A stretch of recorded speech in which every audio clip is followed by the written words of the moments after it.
Vedeli ste o tom, že aj znamenia s rovnakým živlom majú odlišné vyjadrenie podľa svojej modality? Ak nie, poďme sa na to pozrieť. Ako prvú si vezmeme Zem, keďže je sezóna býka. A budeme sa teda baviť o bíkoch, pannách a kozorožcoch. Bík má fixnú modalitu a vládne mu planéta Venuša. Považuje sa za najviac tvrdohlavého, avšak je tomu preto, pretože on chce mať prehľad. Chce predvídať situácie ľudí, veci, ktoré sa okolo neho dejú. A z veľkej časti za to môže naozaj Venuša. Tá má totiž to rada svoj komfort, pohodu, lásku a cez tieto filtre sa veľmi rada pozerá na svet ako taký, na ľudí, na svoje vlastné predstavy. Bík teda cez tento Venušin filter môže naozaj odmietať všetko, čo zasahuje do týchto jeho postojov k životu. Bíkovi proste treba veriť.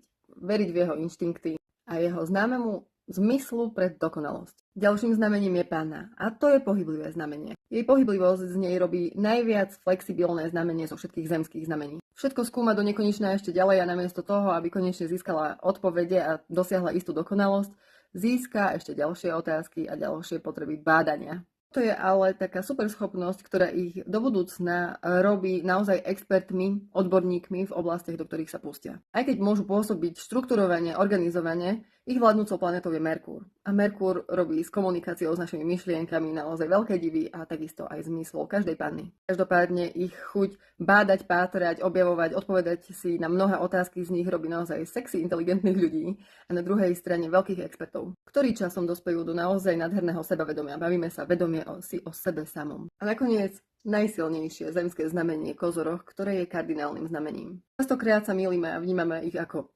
panovačných, dominantných ľudí, ktorí majú len a len svoje zaškatulkované predstavy o živote. Pravdou je, že mnoho kozorožcov si za svoj život zažilo obrovské skúšky, pri ktorých oni uverili tomu, že ten život bojuje proti ním a na základe toho sa oni zamerali na vytváranie pevných a stabilných štruktúr. Povedzme si, že s vládnúcou planétou Saturn si vybrali naozaj náročnú cestu.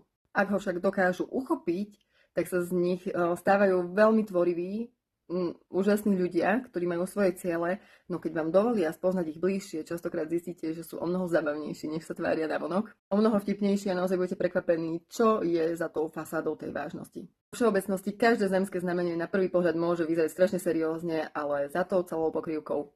Ak ste zvedaví na ďalšie živly a ich modality, tak ma nezabudnite sledovať, pretože určite budem v najbližšom čase pokračovať.